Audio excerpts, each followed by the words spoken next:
I'd like you to imagine your dream life. See the version of you who has what you want to have, feels how you want to feel, and is who you want to be. I'm Brittany Hoopes, your hypnotherapist and manifestation coach, and this is the show where I'll teach you to master the full power of your mind, to guide you on your journey towards destination manifestation. Take a step back for the ones who can't do that. Hope I separate from my past. Hope I don't just stop. You are listening to the Destination Manifestation Podcast, helping you to align your conscious and subconscious mind to manifest a life of your dreams. Hey guys, how are you doing? Welcome back to part 2. If you're already subscribed to the show, thank you so much. And today we're heading on with a part 2 of our series on building trust with ourselves and our manifestations. So if you haven't listened to part 1 already, go back and listen. Okay. I honestly think it might be one of my favorite podcast episodes so far. It was pretty fun. It was such an aha moment to do that exercise. I did it right along with you guys. It was very, very helpful. But today we're going to be building and expanding on and learning more about what we can do to surrender into trust and faith when it comes to reaching our goals. And that's what we're going to focus on here today. The concept of faith. Faith as it pertains to manifestation. Faith. I don't know. How do you feel when I say the word faith?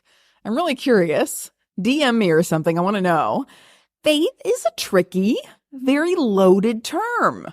Now, I consider myself a recovering Catholic, okay? And if you've had a complicated relationship with religion in your past or even your present, the word faith might make you sort of kind of like tense up and question because it's usually used in a more religious context as opposed to spiritual, which is manifestation. But it's not this poor little word's fault. So as much as we can here today, during this episode, I want us to strip away all the baggage attached to that word, okay, attached to its meaning, and see faith for what it is at its core. So let's start here. Faith is defined as a complete trust or confidence in someone or something. Another word for trust, which is our series. It can also mean a strong belief in God or in the doctrines of religion based on a spiritual apprehension, and in this context, that means a spiritual understanding rather than proof. That's the definition. So this is where our religious and spiritual sort of crossover comes in, right? And I think it's a very interesting way to look at it, based on a spiritual understanding rather than proof. Another tricky word, proof. What makes proof? Well, for most of us in our 3D reality in which we physically live in, it's what is physical. It's what's tangible, something that we can see, taste, feel, touch, smell, hear. It's real, quote unquote, to us. But what's so interesting about that is our society tends to prioritize certain human senses and capabilities over others. We often negate a very important sixth sense that we all have, a gut instinct, our intuition as part of what qualifies as proof. I mean, could you imagine turning an evidence over to a criminal court case that was purely based on your gut instinct or your intuition as proof? You'd get laughed out of that building. And yet, this is a sense and a capability that we all have. But it's rarely counted as proof.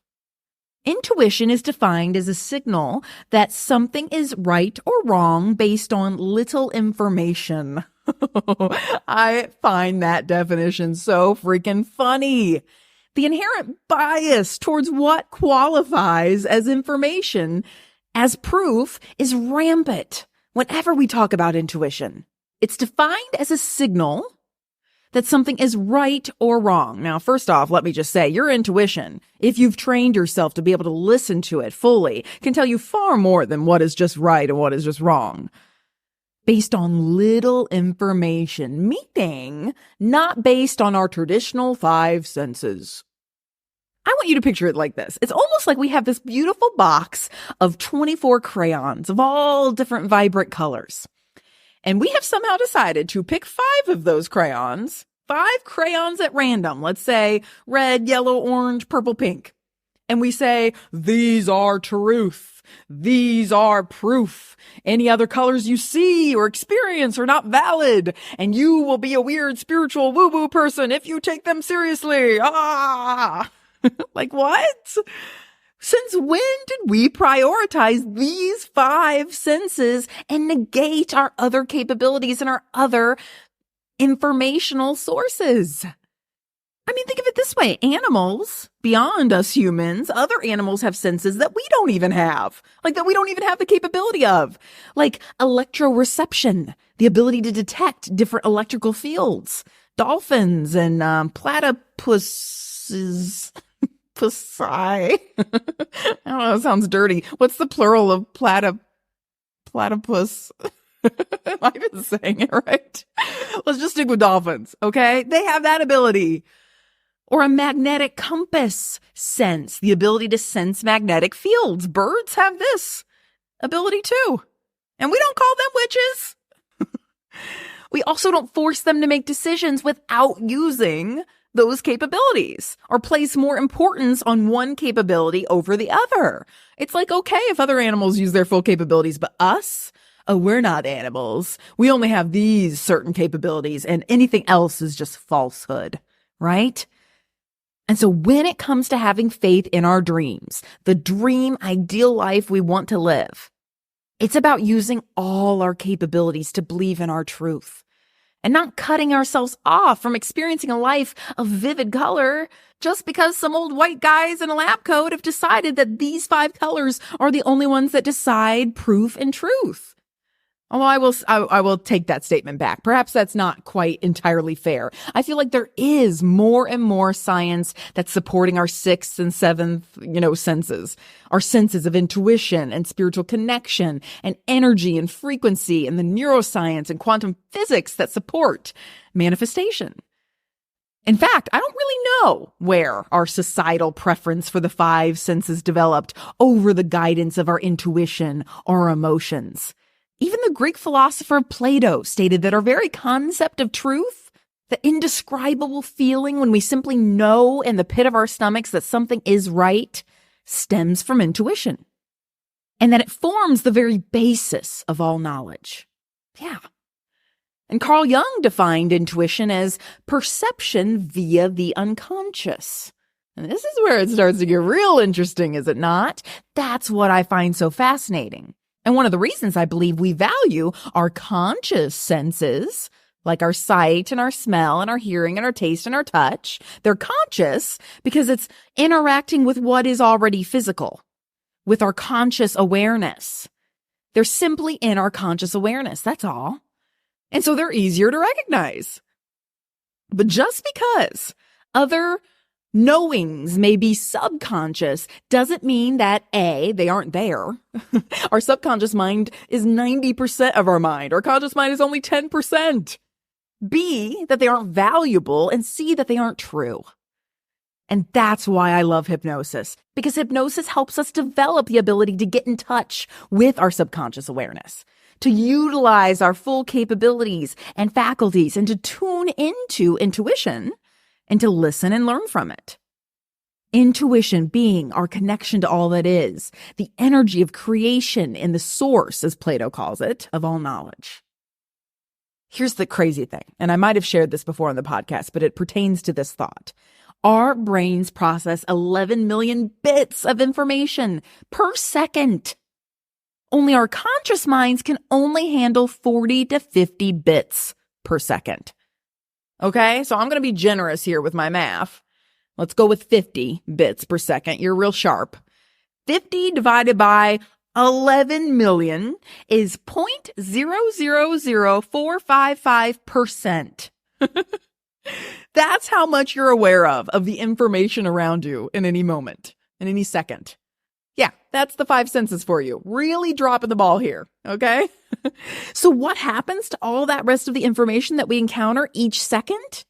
It's perceived by our subconscious or our unconscious mind. Our subconscious mind stores our emotions, our memories, our beliefs, our imagination, our automatic bodily functions. The fact that you don't have to think to breathe your own lungs and to beat your own heart. It just happens automatically. And you guessed it, your intuition. And whether we're conscious of this process or not, where we deliberately decide to place our focus instructs our brain on what it should filter out and ignore, meaning it's going to send it straight to the subconscious mind, versus what it should pay more attention to and interpret as our reality, to be made conscious of through our prioritized conscious senses. That's that 0.0004555%. So, what does all this have to do with faith? Well, faith is the strong belief in something based on spiritual understanding rather than proof. Or I could say it in a different way here, based on the subconscious knowing and connection via our intuition versus quote unquote proof as defined as the conscious awareness through only 5 of our many senses. Faith is coloring with the other crayons, y'all. And just because society has prioritized these 5 select conscious senses purely because they're conscious to us, because they're easier to experience, and because they are in our conscious awareness, doesn't mean that the others aren't valid, true, and worthwhile. And so to have faith is to allow yourself to color with all the colors beyond just those 5, and to believe and to see even the artwork that uses colors beyond just those 5. And I'll take it even one step further. To have faith is to know that once you believe something at the subconscious or intuitive level, that's how you know it will become conscious. It will become physical, something you can engage with your 5 core conscious senses. Thoughts becoming things. Recognizing that everything in our world first started out just as a thought. Okay? Everything that we can currently sense with these conscious senses. It's just all energy. And the energy is directed and created and amassed through thought and solidified through belief, which are just strengthened thoughts. That's all beliefs are, strengthened thoughts. Thoughts that have been repeated over and over and over again. And that's why hypnotherapy is so successful. It instills certain helpful thoughts that support your ideal life, the life you want to live. It instills them at the subconscious level. It creates a new filter for your conscious awareness, a new set of instructions. So those subconscious beliefs instruct the brain on which select 40 to 50 bits of information, what 0.0004555% of information should come into your conscious awareness each second. So before you had faith and belief in your manifestation at the subconscious level, those 40 to 50 bits perceived by your 5 conscious senses were not perceiving the manifestation you wanted. Your conscious mind was letting in the things that supported non-belief or non-faith in your manifestation. And therefore you didn't see it. The manifestation wasn't there. But when you train your subconscious mind to repeat thoughts again and again and create positive beliefs, faith, belief in yourself that creates new programming, new instructions for your conscious mind to believe in your success, to believe in the accomplishment of your manifestation. That's the subconscious mind giving new instructions to your conscious mind. And so those 40 to 50 bits begin to change.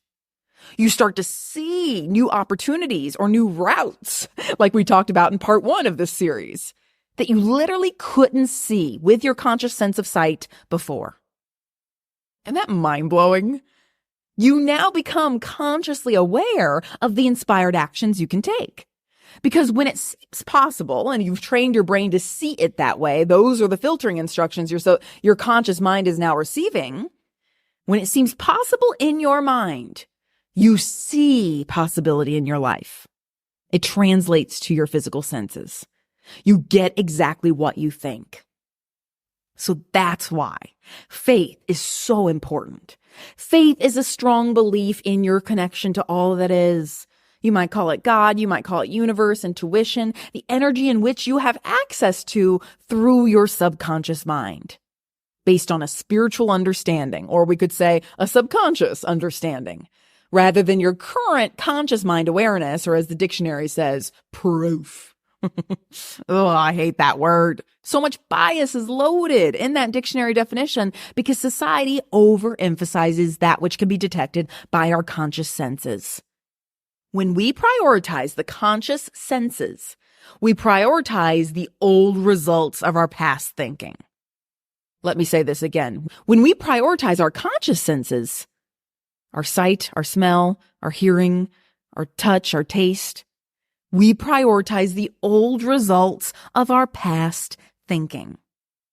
Now, you've probably heard me say this before because I love to say it. Everything around us right now, currently, I mean, just take a look at where you are, okay? I see a water bottle. I see a webcam. Hi. I see my laptop, okay? All of those things are just crusty old manifestations. That's what they are. They're a result of past thinking. Somebody had to think and invent this webcam. Somebody had to think and invent this laptop. Somebody had to think and invent and design this water bottle. And then I had to think, you know what? I want a kind of water bottle that has this, this, and this. And I went on Amazon and I found it. And actually, I really love this water bottle. If you're watching the video, this is a really great water bottle. I've linked to it in my Amazon cart on my website. It's very good. It solves everything. But that started from a thought from me too, of knowing that I needed this and looking for it and finding it and ordering it and then receiving it. And all the thought that went into the money that I created to be able to order something like that. Everything around you is the result of your past thinking. Your past thinking as well as any past thinking that was done to create that thing. So when we prioritize what we detect through those conscious senses, we prioritize the old results of our past thinking. So you might be thinking, okay, how do I create new results then? Something new in my life. That's through your subconscious senses. Your conscious senses deal with what already is, your past thinking. Your subconscious senses create something new. Our power of thought, our power of connecting to our intuition, the power of giving new instructions to the conscious mind of what to let in, which appears to us as creation. That's generative, that creates the life you want to live. And then the conscious mind just makes it all tangible so that what was formerly energy is now detectable by those 5 conscious senses. Boom, manifestation. Are you tracking with me? This is like insane. Are you like kind of feeling crazy right now? I'm kind of feeling crazy. So, does this process of creating a new filter in the subconscious to instruct the conscious mind of what to see or experience, does it happen automatically? No, it doesn't. And thank God for that. Could you imagine the chaos in our world that would ensue if the moment you had a thought, the thing just boom, manifested right there. The moment you had a subconscious inkling, conscious mind was like, let it in. And it just came right in and you experienced it with your senses. That would be nuts. And it also wouldn't be very fun because the attainment of anything worthwhile would just be so easy and so cheap. And we'd take it all for granted. Plus our goals, our manifestations, they're only designed to be a goalpost, to serve as a point of focus, to help us flesh out the journey. It's the experience of creation that is the fun part. Not even the manifestation itself. And you know how we know this? Because once you reach your manifestation, you'll be like, wahoo! And then you'll be on to the next thing. You spend way more of your life and your time on the journey towards it than you'll ever spend at the actual destination. I call this podcast Destination Manifestation. And it's okay to have a destination in mind because for the sole purpose of it helping you create the journey. The journey's the important part. So you have to persist. You have to train the brain. You have to repeat thoughts that support your dreams again and again and again and again. And that is the journey. Earl Nightingale, an American motivational speaker and author. If you haven't listened to his recording called The Strangest Secret, you absolutely need to. I will link to it in the show notes. It will change your life. He says persistence is another word for faith. If you didn't have faith, you would never persist. And so faith is the thing that keeps us going. The thing that keeps us repeating a thought that our conscious senses don't yet support or realize. But by repeating that thought, our subconscious mind will create a new belief, a new program, so that the realization of that thought can become conscious.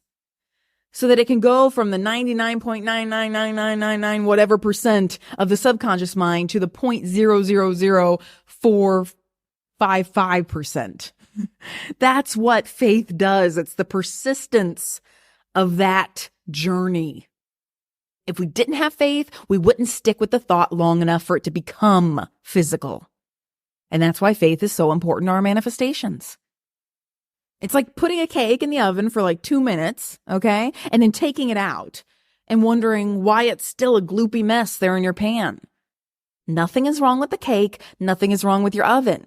You just didn't leave it in long enough.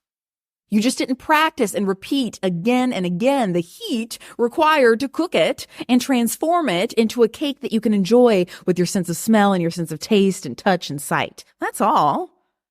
Same with our thoughts. You gotta cook them.